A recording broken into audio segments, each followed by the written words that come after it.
दोस्तों एक तो आज के दिन को दुनिया भर में इंटरनेशनल इंटरनेट डे के रूप में मनाया जाता है, यानी विश्व इंटरनेट दिवस। और वहीं आज के दिन को वर्ल्ड स्ट्रोक डे के रूप में भी मनाते हैं, विश्व स्ट्रोक दिवस, लोगों को इस बारे में जागरूकता बढ़ाने के उद्देश्य से। चलिए आगे बढ़े अब अपन खबरों में। देखिए आप, अब भारत में ही बनेगी PCB, HDI PCB, camera module, copper clad laminated और पॉलीप्रोपाइलिन फिल्म्स। ये ढेर सारे आइटम्स जो हैं अब आपको मेड इन इंडिया देखने को मिलेंगे। इलेक्ट्रॉनिक कंपोनेंट्स हैं, ये काफी चीजें हैं। ये देख सकते हैं, खुद IT मंत्री ने ये पीसीबी को बताते हुए अनाउंसमेंट किया। अभी एक दिन पहले मैंने आपको बताया था ना कि केंद्रीय इलेक्ट्रॉनिक्स मंत्री अश्विनी वैष्णव ने इलेक्ट्रॉनिक्स विनिर्माण योजना के सेक्टर के तहत 7 परियोजनाओं के पहले चरण की मंजूरी की घोषणा की है। तो अब ये सारी चीजें जो है आपको मेड इन इंडिया देखने को मिलेगी, भारत में ही बनेगी। इससे तकरीबन 5000 से ज्यादा रोजगार के नए अवसर भी पैदा होंगे, है ना। चलिए अगला अपडेट देखिए। छठ पूजा पर लोकल उत्पादों और कारीगरों को मिला बड़ा फायदा, 50,000 करोड़ रुपए से ज्यादा का व्यापार हुआ। केट की तरफ से ये डेटा जारी किए गए। और वहीं खबर है दोस्तों, भारत अंतर्राष्ट्रीय चावल सम्मेलन 2025 का आयोजन 30-31 अक्टूबर को नई दिल्ली में होगा।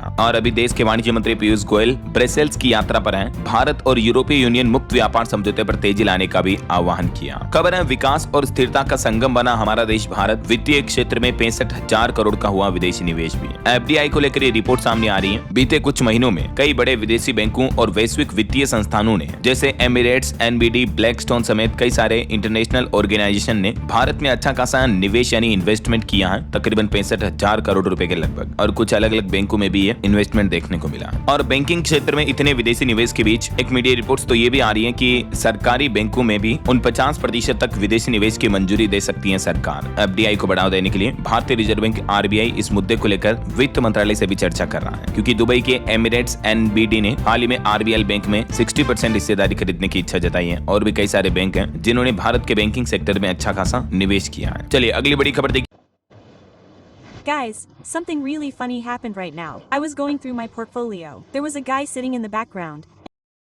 तूफान मोंथा का कहर देर रात शुरू हो गया। आंध्र प्रदेश में एक महिला की मौत हो गई, 2 लोग घायल हो गए। हवा की रफ्तार 90 से 100 किलोमीटर प्रति घंटा के लगभग चल रही है। समुद्र किनारे घर गिरे, कई पेड़ पौधे टूट गए। उड़ीसा में 11,000 लोगों का रेस्क्यू किया गया। ये तबाही के मंजर की कुछ तस्वीरें आप देख सकते हैं। देर रात से ही ये चक्रवात तूफान मोंथा आंध्र प्रदेश के तट से टकराना शुरू हुआ और उस वक्त भी हवाओं की रफ्तार 100 किलोमीटर प्रति घंटा रही। समुद्री लहरों के किनारे घर गिर गए और आज सुबह तक ये चक्रवात तूफान उड़ीसा के तटीय इलाकों तक पहुंच जाएगा। ये कोना सीमा आंध्र प्रदेश और मछलीपट्टनम आंध्र प्रदेश की तस्वीरें आप देख सकते हैं, जहां तूफान की वजह से पेड़ पौधे टूटने लगे, कई सारे घर गिर गए। और इसी चक्रवात तूफान मोंथा के चलते दोस्तों अगले 2-3 दिन मौसम विभाग ने कई राज्यों में भारी बारिश की चेतावनी जारी की है। आगे मैं आपको बताऊंगा और भी पूरे मौसम समाचार विस्तार से। फिलहाल देखिए अगला अपडेट। देखिए मध्य प्रदेश में दवाओं को लेकर सरकार ने नया नियम लागू कर दिया है। MP में दवाओं पर अब QR कोड होना अनिवार्य होगा और जैसे ही उस QR कोड को आप स्कैन करोगे, दवा की पूरी जानकारी मिल जाएगी आपको। इस दवा को कौन सी कंपनी बनाती है, इसमें क्या क्या घटक कंपोनेंट डाले जाते हैं, वगैरह वगैरह।